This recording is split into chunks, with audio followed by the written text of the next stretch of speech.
ನಮ್ಮ ಬಾರ್ಡರ್ನಲ್ಲಿ ಎಷ್ಟು ಜನ ಸೈನಿಕರು ಈಗಲೂ ಕೂಡ ಮಳೆಯಲ್ಲಿ ಚಳಿಯಲ್ಲಿ ಬಿಸಿಲಲ್ಲಿ ನಮ್ಮನ್ನ ಸ್ವಾತಂತ್ರ್ಯ ದಿನಾಚರಣೆ ಬಗ್ಗೆ ಮಾತಾಡೋಕ್ಕೆ ಏನೂ ಇಲ್ಲ. ಎಲ್ಲವೂ ಯೂಟ್ಯೂಬ್ನಲ್ಲಿ, ಇನ್ಸ್ಟಾಗ್ರಾಮ್ನಲ್ಲಿ.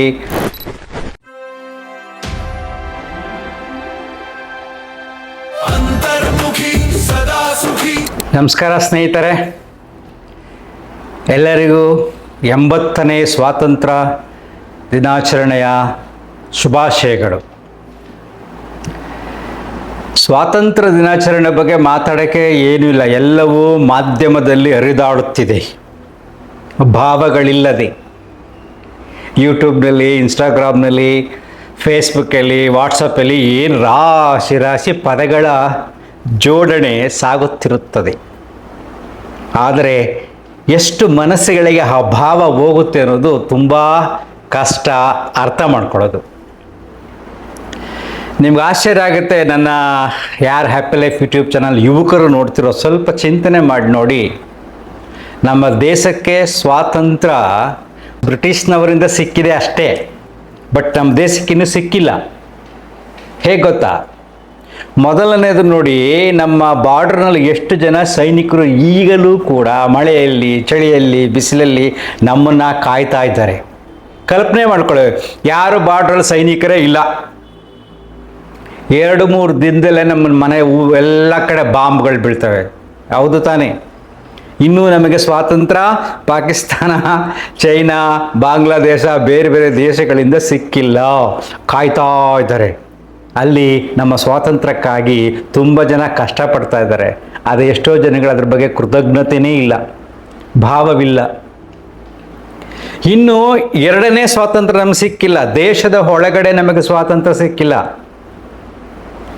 ರಾಜಕೀಯ ವ್ಯಕ್ತಿಗಳಲ್ಲಿ ಭ್ರಷ್ಟಾಚಾರ ತುಂಬಿ ದೇಶ ನಲುಗ್ತಾ ಇದೆ.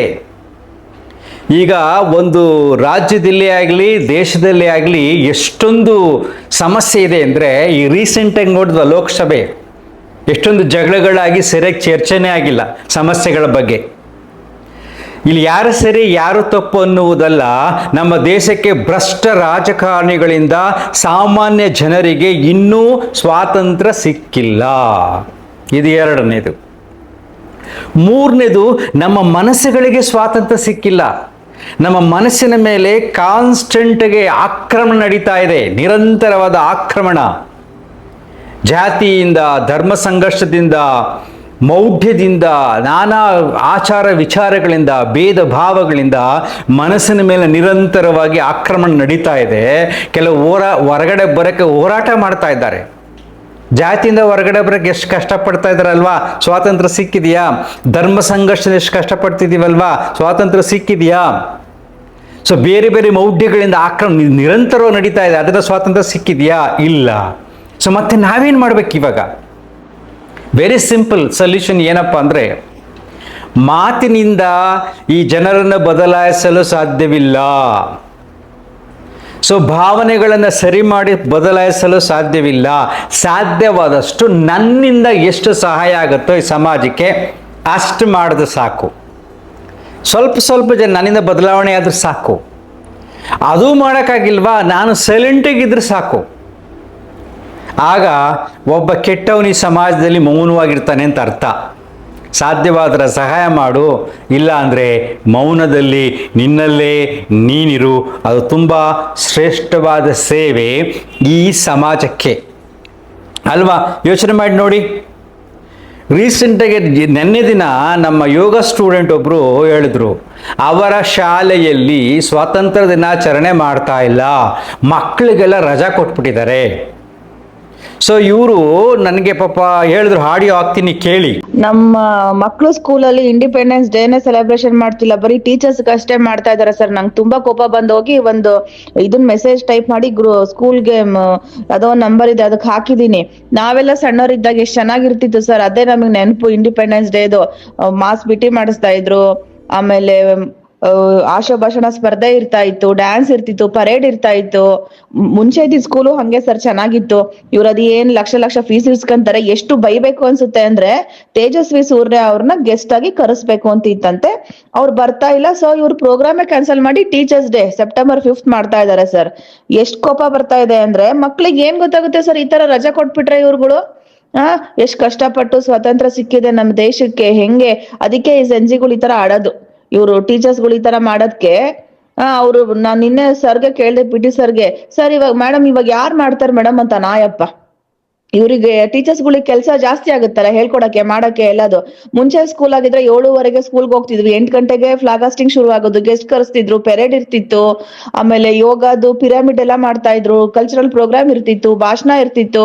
ಮಕ್ಳು ಬೇರೆ ಬೇರೆ ವಿವೇಕಾನಂದ್ರದ್ದು, ಆಮೇಲೆ ಸುಭಾಷ್ ಚಂದ್ರ ಬೋಸು, ಗಾಂಧಿ ಇದೆಲ್ಲ ಕಾಸ್ಟ್ಯೂಮ್ ಹಾಕೊಂಡ್ ಬರೋರು, ಮಾತಾಡ್ತಿದ್ರು. ಕಲ್ಚರಲ್ ಪ್ರೋಗ್ರಾಮ್ ಎಷ್ಟ್ ಚೆನ್ನಾಗಿರ್ತಿತ್ತು ಸರ್ ನೋಡಕ್ಕೆ. ನಮಗೆ ಪೇರೆಂಟ್ಸ್ ನೆಲ್ಲ ಕರೀತಾ ಇದ್ರು ಸರ್. ನಾನ್ ಮೆಸೇಜ್ ಹಾಕಿದ್ದೀನಿ ಆಪ್ ಅಲ್ಲಿ, ಪೇರೆಂಟ್ಸ್ ಬರ್ಬೋದಾ ಅಂತ. ಇಲ್ಲ, ಅವ್ರು ಮೆಸೇಜ್ ಹಾಕಿದಾರೆ ತಿರ್ಗಾ, ಇಲ್ಲ ಬರೀ ಸ್ಟಾಫ್ ಮತ್ತೆ ಸ್ಕೂಲು ಮಕ್ಳಿಗಷ್ಟೇ ಅಂತ ಹಾಕಿದ್ದಾರೆ. ಏನ್ ಸ್ಕೂಲ್ ಸರ್, ನನಗೆ ನಿಜ ಎಂತ ಪರಿಸ್ಥಿತಿಲಿ ಇದೀವಿ ಅನ್ನಿಸ್ತಾ ಇದೆ ಸರ್ ನಿಜವಾಗ್ಲು. ಅದನ್ನ ಕಳಿಸ್ತೀನಿ ನೋಡಿ ಸರ್, ನಾನು ಇದರಲ್ಲಿ ಬರ್ದ್ ಹಾಕಿರೋದ್ನ. ಕೇಳಿದ್ರಲ್ವಾ, ಅವರು ಮಕ್ಕಳಿಗೋಸ್ಕರ ಸ್ವತಂತ್ರ ದಿನಾಚರಣೆ ಮಾಡ್ತಾ ಇಲ್ಲ, ಕಾನೂನಿಗೆ ಎದುರುಕೊಂಡು ಮಾಡದೆ ಹೋದ್ರೆ ನಮ್ಮ ಸ್ಕೂಲ್ ಮೇಲೆ ಏನಾದ್ರು ಎಫೆಕ್ಟ್ ಆಗುತ್ತೆ ಅಂದ್ಬಿಟ್ಟು ಟೀಚರ್ಸ್ ಮಾತ್ರ ಸೇರಿಸ್ಕೊಂಡು ಸುಮ್ಮನೆ ಫ್ಲಾಗ್ ಹಾಸ್ಟಿಂಗ್ ಮಾಡಿಬಿಟ್ಟು ಹೊರಟ್ಬಿಡೋದು. ರಜಾ ಕೊಟ್ಬಿಟ್ಟಿದ್ರೆ ಮಕ್ಕಳಿಗೆಲ್ಲ. ಅವ್ರು ನೊಂದ್ಕೊಂಡು ಪಾಪ ಹೆತ್ತ ತಾಯಿ ಮಕ್ಕಳಿಗೆ ಸ್ವಾತಂತ್ರ್ಯ ದಿನಾಚರಣೆ ಬಗ್ಗೆ ಗೊತ್ತಾಗಿಲ್ವಲ್ಲ ಅಂತ ಒಂದು ಪತ್ರ ಬರೆದಿದ್ದಾರೆ, ಓದ್ತೀನಿ ನೋಡಿ. ಒಂದು ದಿನದ ಆಚರಣೆ ಅಲ್ಲ, ಒಂದು ಪೀಳಿಗೆಯ ನೆನಪು ಮಕ್ಕಳೇ.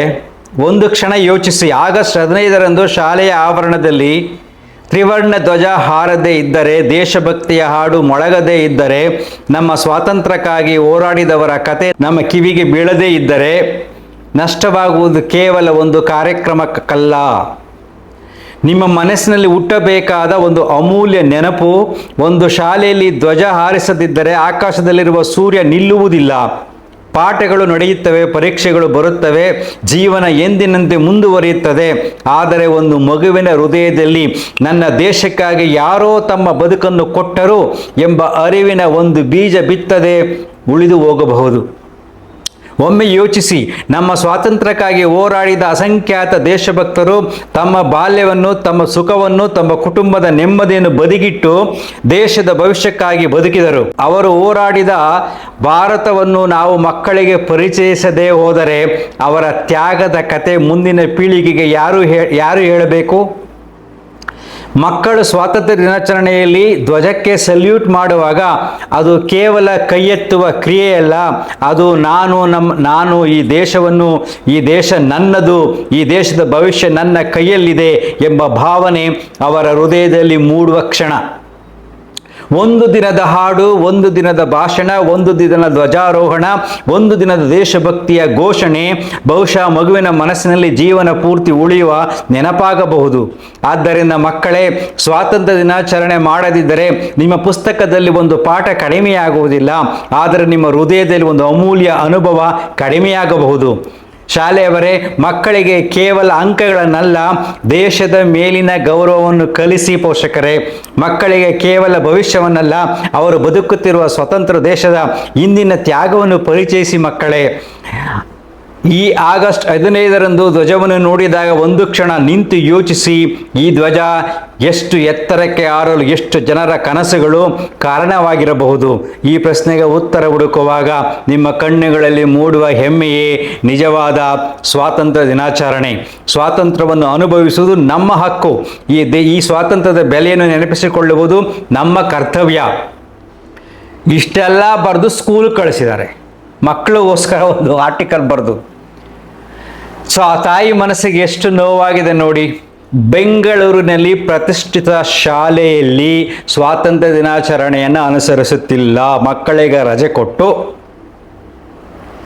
ಬರೀ ಟೀಚರ್ಸು ಒಂದು ಧ್ವಜಾರೋಹಣ ಮಾಡ್ತಿದ್ದಾರೆ, ಅದು ಕಾನೂನಿಗೆ ಎದುರುಕೊಂಡು. ಈ ರೀತಿಯಾಗಿದೆ ದೇಶದ ಬಗ್ಗೆ.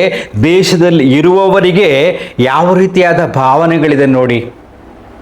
ಸೊ ಪ್ರತಿಯೊಬ್ಬ ವ್ಯಕ್ತಿಗೂ ಕೂಡ ತಲುಪಬೇಕು. ಸ್ವಾತಂತ್ರ್ಯಕ್ಕಾಗಿ ಹೋರಾಡಿದ ವ್ಯಕ್ತಿಗಳ ರಕ್ತ ಹರಿಸಿದರಲ್ಲ ನಮಗೋಸ್ಕರ, ಹುತಾತ್ಮರಾಗಿದ್ದಾರಲ್ಲ ಅವರ ಚಿಂತನೆಗಳನ್ನು ಹಂಚುವ ಮನಸ್ಸು ಪ್ರತಿಯೊಬ್ಬರಿಗೂ ಬರಬೇಕು, ಬರ್ತಾ ಇಲ್ಲ.